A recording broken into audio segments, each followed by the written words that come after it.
Today, I'm thrilled to welcome Wade Carlson to the podcast. Wade is a seasoned leader in the world of SEO and digital marketing. He's known for his ability to help clients achieve a significant return on investment through tailored strategies that deliver measurable results.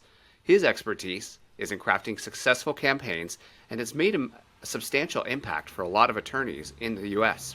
So thank you for joining me today, Wade. It's a pleasure to have you here. Yeah, thanks for having me, Casey.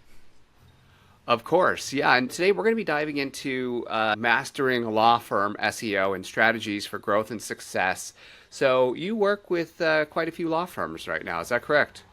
Yes, about 25 of them personally in my group. Okay, that's awesome. And so just real quickly, it's 2024. And how long have you been in SEO? I've been in SEO for about 7 years. Okay, so over the past 7 years, how have things changed in your opinion?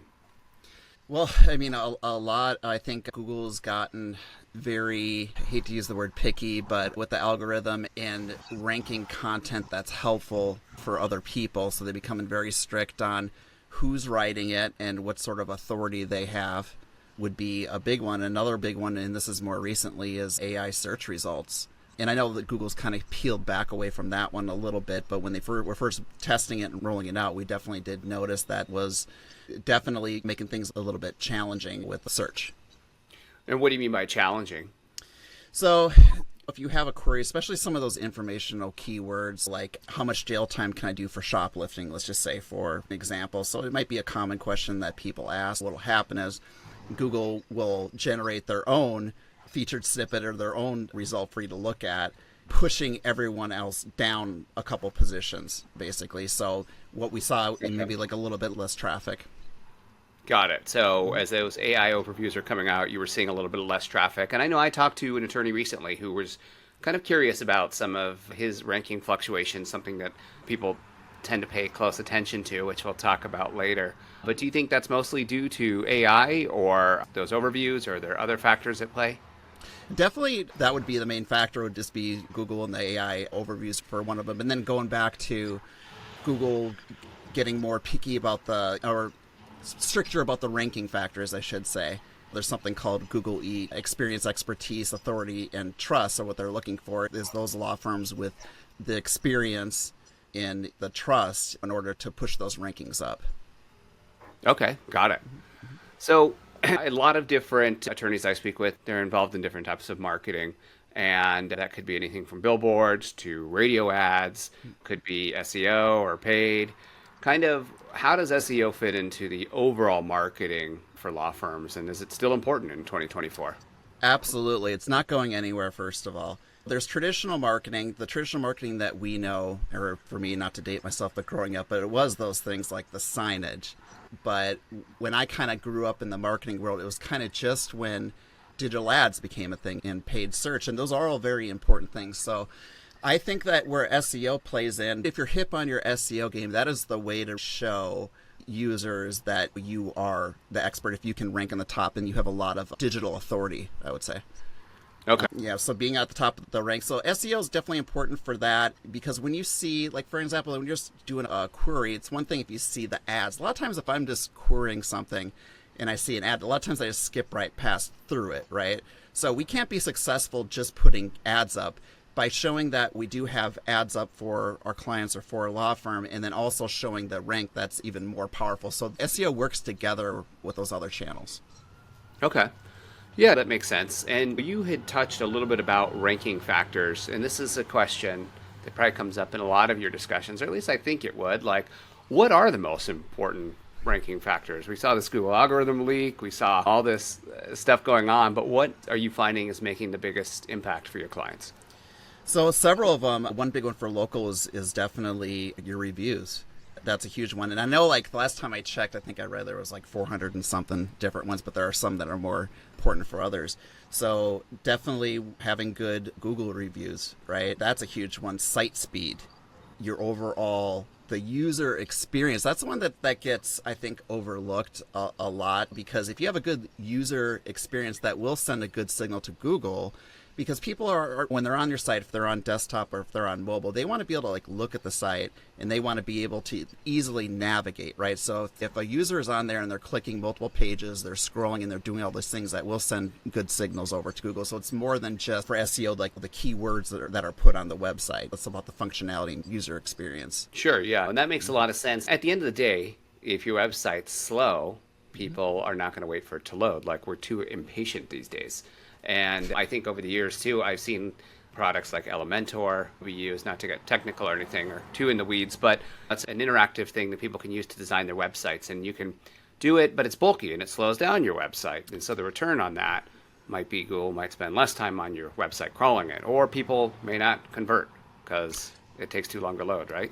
Right. Yeah, exactly. People lose interest and then they bounce. We want to get people into the website and we want them to engage with the content. Okay. And when we're talking about content, are you finding specific types of content that are driving quality leads? Because one of the biggest complaints I hear is, I'm paying for SEO, or I was reading about this on Reddit today, I'm paying for SEO, but I'm just getting junk leads, for example. There's a lot of factors that could be in play there, but what's just some of your top of mind thoughts?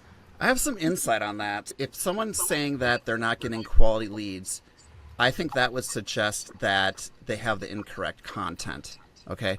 What I like about with Juris Digital and what we do, every strategy, every content plan that we do for our clients are specifically tailored to the types of cases that they want. So for instance, if they want more wrongful death cases, well, definitely what I'm working on is new interesting content pieces, informational blogs, transactional pages, to try to connect that user with the law firm and get them a new case. So I would say, just to sum that up, some agencies use a one-size-fits-all strategy, and that's the complete opposite of what we do. Okay. And then, like, for types of content, do you see like practice area pages or review pages or like, tell me types of content that you've seen generate those higher quality leads? Yeah, I've seen a lot with pages, because when someone has a question, especially a common question, we can put that on the site and apply the correct markup to it on the technical side. And that should rank high in search results, and then they get the traffic for that. A lot of blogs too, we've seen clients that get someone that's just like, oh yeah, I was reading the blog, like, how long should I wait to contact a lawyer after a car accident? And that's a very good question. That's one of those types of questions we address in our blogs. And people do contact the law firm, and they do become cases. Yeah, that makes sense. And I want to touch back to something that you said a little bit earlier, because it kind of stuck in my mind. And it's going back to those irrelevant leads and the type of content. I think you're absolutely right. The general business model for agencies is, especially law firm SEO agencies, it's like, let's raise that traffic number every month. And what happens if that turns into your goal versus the number of cases and quality cases is that you start creating content that is outside of that very specific niche that you're servicing, right? Mm-hmm. And that's going to harm your site, like, overall, right? Yeah, absolutely. Traffic is good. Of course, you want people in the website, but it's got to be the correct traffic, the types of people that would provide the clients with the type of case that they want. Exactly. Yeah, because if you're targeting high net worth divorce cases, you're probably going to have a different website than if your business model is churn and burn. I need $1,000 divorce cases a month. And that's not feasible to do. You know what I mean? So it's quality over quantity, right? So we're looking for, so what we're doing is we're not just saying, hey, we're getting 1,000 people a month over to your pages. What we're saying is we're giving you X amount of people, and those are people that are ready and interested in working with your law firm. Got it. And so why do you think that, like, just so many agencies then automatically default to rankings and traffic as metrics? Yeah, number one is easy. So one strategy I know that maybe some agencies do is they'll say, hey, we can get you to rank number one in 1 month, okay? And yeah, you can definitely do it, but it'll be something that people are not searching for. So something like something very long tail, and what I mean by long tail is something that's like a query that's 5 or 6 words, a longer phrase, or something that barely, like maybe 30 people a month search for it. It's easy to compete for, so we do a little SEO to get the rank up. So cool, they might be ranking number 1, but it's just not enough people per month. So yeah. Yeah, you're absolutely right. And speaking of agencies, another trend that I see as well is I've been hearing a lot of law firms who are getting vastly different quotes for what might seem like the same service on the outside. So for a website for $100,000, a website for $20,000, a website for $1,000. Do you have any concept on why those would be vastly different? What attorneys should consider when they're building a website? Is it like important from the design perspective as well? Right. Well, I think with some of those more expensive ones, the agency's going to build them that website. There just might be very unnecessary features on the website that they don't need, number one. What we know is we know exactly what kind of website it takes to do it, and we can do it very efficiently because we've been doing it for a long time. So I'm talking about a nice blog roll, okay, page with all your blogs all sorted out so you can easily find them. Practice area pages that tell the user the type of service that they offer and the location that they service at. I think a lot of people definitely overcharge for websites, for sure. If you can get away with it, I guess people do it.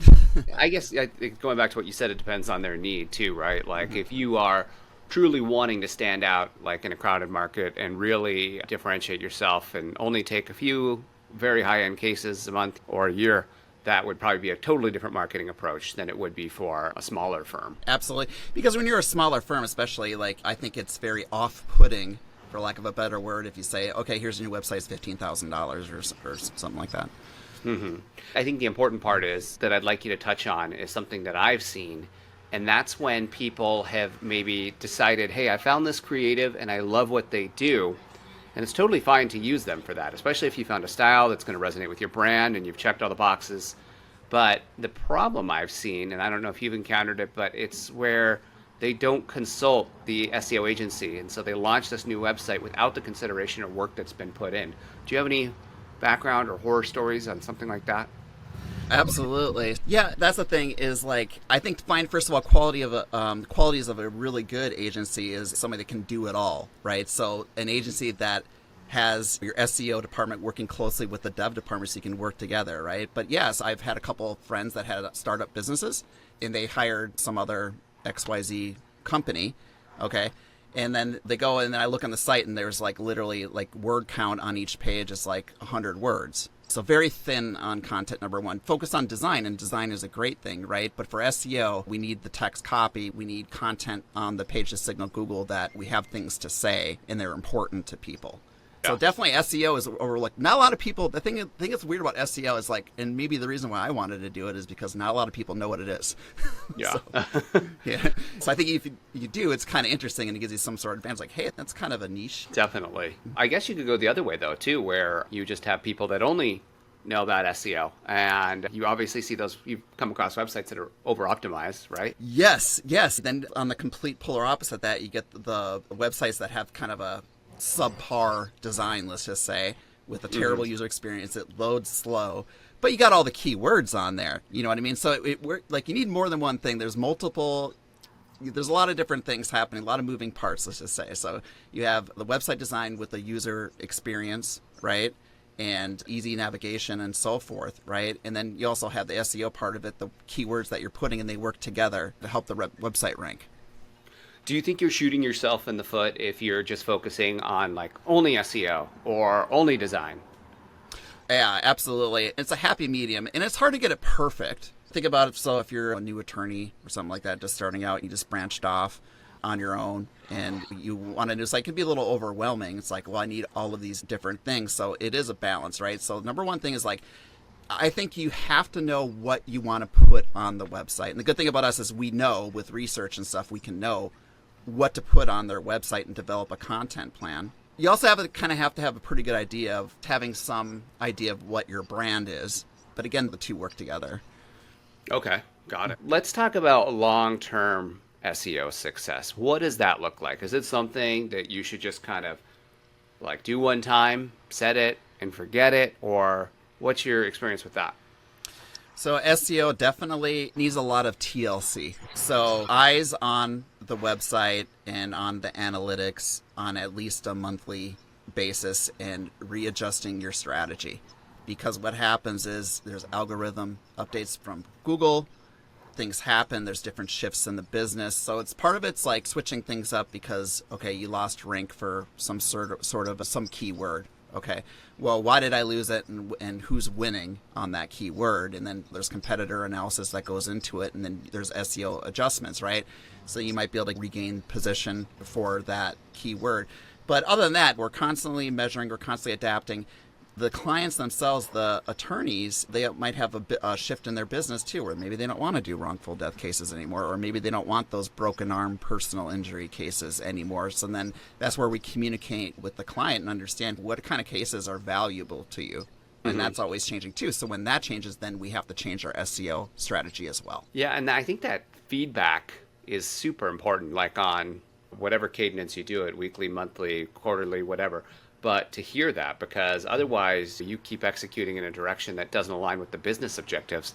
And that's something that I've seen and I've had back and forth with, where we've built out these huge content, basically silos, because they wanted to rank for slip and fall lawyers. So we build out all this thing, and then a month later it's like, hey, you know what? We're getting these leads, but we don't like the cases. We're only going to take 1 out of 100 of these, and it's tying up our phone lines. Let's kill the content. Yeah, see, and that's the thing too, is you don't want to put all your eggs in one basket. It's kind of like, sort of like the stock market in a sense. You know what I mean? You have a diverse portfolio. It's the same thing with SEO. There's law firms that have very, very specific niches, like intellectual property, trademark, that sort of thing. So that'd be niche. So you'd have content all about that. But many of our clients have multiple practice areas, from criminal defense to personal injury or employment. So either way, you want to build out content for each of them. You don't just like want to do one at a time, because something tanks with one, then you have other things to rank for. Yeah, you're absolutely right. And just like with any marketing strategy as a part of your firm, like you shouldn't put all your eggs in one basket anyways. And I don't know if what you've seen, but a lot of the most successful firms I've seen might have a strong referral program that they've enhanced over time. And they're doing SEO, and they're doing ads, and they're staying top of mind from everybody that's kind of ever contacted their firm as well through email marketing. But there's 1,000 channels, you could name it, podcasts, whatever. But I just totally agree and resonate with you shouldn't put all your eggs in one basket, even with just only doing SEO, because the reality is as SEOs, we don't own Google, do we? Right, exactly. Yeah, so there's forces that can be unavoidable. You know what I mean? Yeah. Definitely, and I think historically what we found is that hasn't been a problem, because we do things ethically and we do things with paying close attention and making sure that it's exceptional. But outside of that, like in the SEO part of it, we touched on the design and maybe focusing a little bit here or a little bit over there, or kind of splitting those efforts. But do you have any experience on how important messaging is or design in terms of conversions?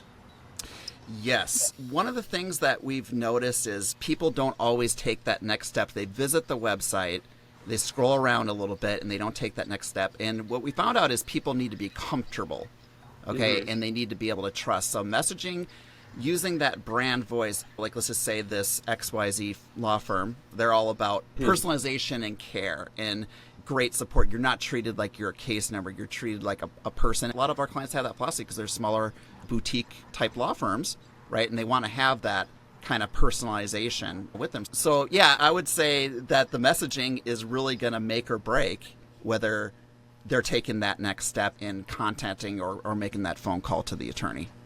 With the design as well, especially if you're on mobile and you're flipping through and you go and you click on something and all that you see is this like giant button that says call us. And then that's all you see. And then it's like, and it's a big red button too, right? And it just looks very ominous. When they first look at that, they're on their landing page and they look at that, the law firm's page there. It's like, what do they do and how can they help me? So if you can get, because most of it should be above the fold, right? Because people just want to like get the information quickly and make a decision. And if you don't have that right away showing on your desktop or on your mobile right above the fold, then chances are you're going to lose them. Sure, yeah. I mean, you have to be quick. We already talked about short attention spans. And I think all of this ties in together, like messaging. Like if you were being very thoughtful, let's say that you're starting a firm in 6 months from now, or you just want to do the project the right way. What's kind of the right way to integrate messaging and design and SEO and all that? Is there like a certain process that you would follow if you could have a magic wand, paint that masterpiece? Well, again, so in my experience, working with every client's a little bit different. We communicate more often than with others, so sometimes it's tough to tell. Sometimes I kind of have to look at what's already on the website and what they already have to kind of have an idea of how I'm going to improve conversions. Sometimes it's getting on a call with them and like understanding, hey, so what do you tell people? Do you offer free consultations? And not everyone does, and there might be a good reason for it, but a lot of people like to see that. There's things that we got to do to discover how we can best serve them. Sure. Okay. Awesome. Well, so far you shared a lot of good nuggets of information, Wade. I appreciate that. I was also hoping that you would be up for kind of a rapid fire Q&A round where I just ask you some questions and get some top of mind answers from you. I'm at the edge of my seat. It's exciting. Go. Yeah. It's going to be about those red contact us now buttons. Right. Get those buttons. So first of all, just like from a law firm perspective, how does SEO differ from other agencies or other types of businesses? Other businesses, a lot of times, especially people that are selling a product, like a physical product, you can easily show cases. With law firms, it's hard to show that. It can be a challenge. It's hard to show that to people. So we really rely on our content and our written blogs and practice areas to show, hey, if this is your problem, this is what we can do for you and help resolve your case. Mm-hmm. Should law firms use AI? Yes, I think everyone should. But I want to be clear about this, though, okay? Don't let it run you, okay? You got to work alongside of it and treat it like it's your co-pilot. Think about Maverick and Top Gun, Maverick and Goose, for those Top Gun fans, okay? But you got a co-pilot, navigator, whatever. It's something that I use, and a lot of people do, is not to rely on, hey, I'm going to have AI do the job for me, but I want to generate some ideas. So I think using AI with human intervention is perfectly acceptable. And if you're not doing that now, then you're already behind, because now AI is in everything. It's in a lot of our softwares and systems. And honestly, I use it to plan my groceries, plan my meals, and plan a date night. Awesome. Yeah. She doesn't know that, though. But I won't tell her. Don't worry. Yep. It's going to be in the mail after this. A postcard that says that. Just kidding. What's more important, mobile or desktop or I think tablet? Well, that's interesting. Okay, in tablet too. Definitely, I would say from what I've seen, most users are on mobile. And Google does, that is a huge ranking factor too, and something I didn't mention before, but mobile rendering is a huge factor. So when we optimize everything, we're optimizing for mobile and tablet. Yeah. And desktop. They're all important because people do use them all. We can't forget. Everything gets designed for all aspect ratios. Yeah, and you mentioned it already, but I think when you were talking about the mobile, you're basically saying that Google's like crawling and looking at the mobile version of your website too, right? Absolutely. And the site's and the mobile speed as well. Awesome. Okay, well, I won't bore you, and I just have one more question for you, and that is, what advice would you give to law firms that are just starting to focus on their online presence? Find an agency that's attentive and that can discover what you're doing and where you can improve, and an agency that has a staff of like legal writers, like people that are in the legal industry that actually know about the topic that they're writing about, okay?